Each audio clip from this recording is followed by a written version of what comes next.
Hey everybody, how well do you know Leno's Garage? Take this test and find out.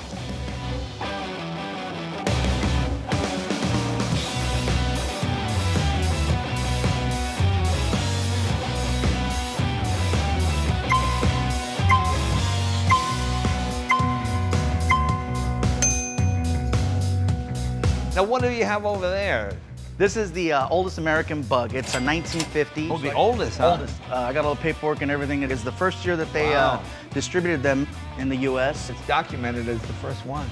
Wow.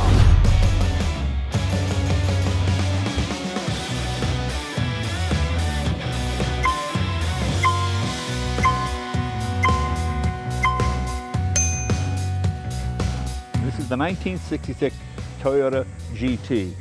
A GT convertible. They never produced a convertible. They made two of them for the James Bond movie, You Only Live Twice. They only built two convertibles. Both of them were built for the James Bond film.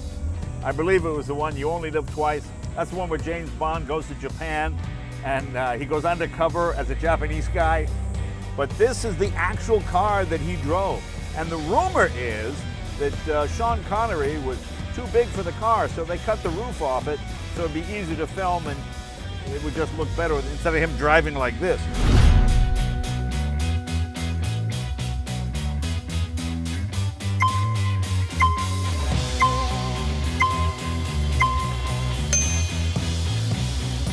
I'm going to take Neil deGrasse Tyson out in my car, the EcoJet.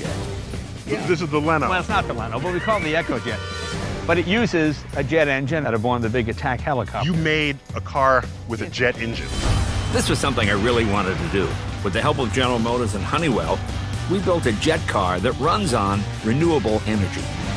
Oh, and it goes pretty fast, too.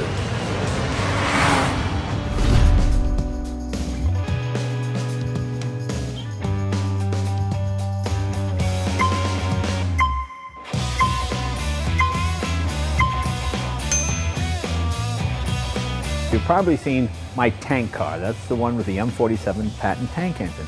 That car was designed by my friend Randy Grubb. He did the body. Now this body, did you start with an existing truck body and modify it? Well, this is actually a Peterbilt that I started with, a Model 351 cab, which was a long, narrow-nose Pete that I started with, which really has kind of beautiful proportions to begin with. Right. And of course, we chopped it. We did a 5-inch chop in back and 8-inch chop out of the front to create that wedge-cut look that we've got going here.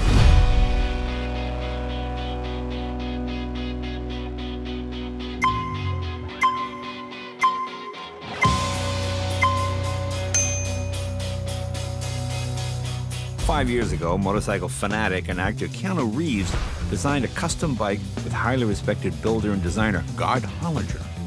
The design was unique, the engineering so efficient, they decided, hey, let's start a motorcycle company. And they called it Arch.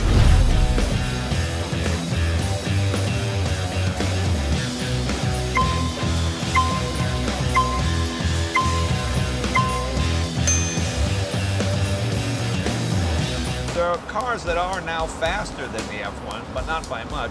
This is still the fastest naturally aspirated car, which means it has no superchargers or turbochargers on it. The top speed was 241 miles an hour, which is pretty crazy when you think about it. In fact, they actually took these to Le Mans and won in 1995.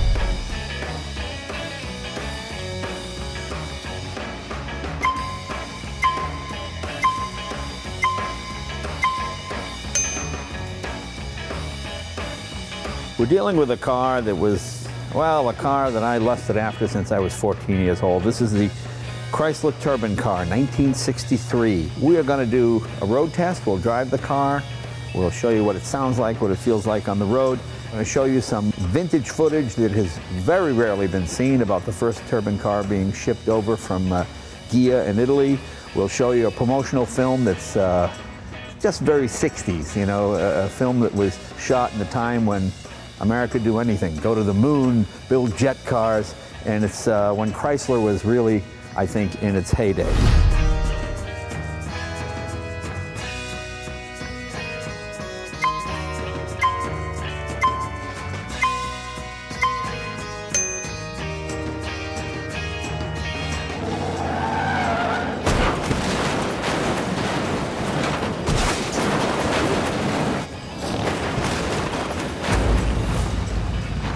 okay? I'm okay, yeah. Well, it's certainly exciting. It doesn't get more exciting than that.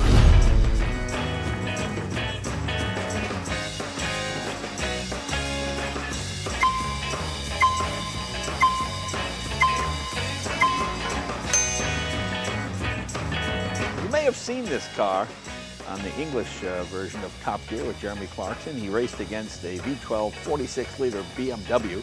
That also had an aero engine in it. It's hard to give you an idea how big this car is. I'll tell you what, let me bring in a car just for proportion's sake. George, come in here with that Fiat. You all know how big a Fiat Abarth is. George, come on, pull us right next to you. There you go. I mean, it doesn't even. I mean, look at the. It's probably 3 of these at least. There you go.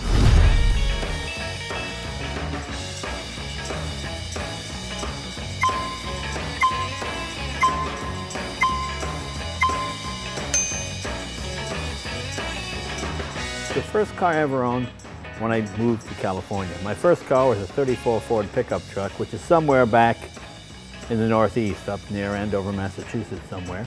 Hopefully I'll find that one.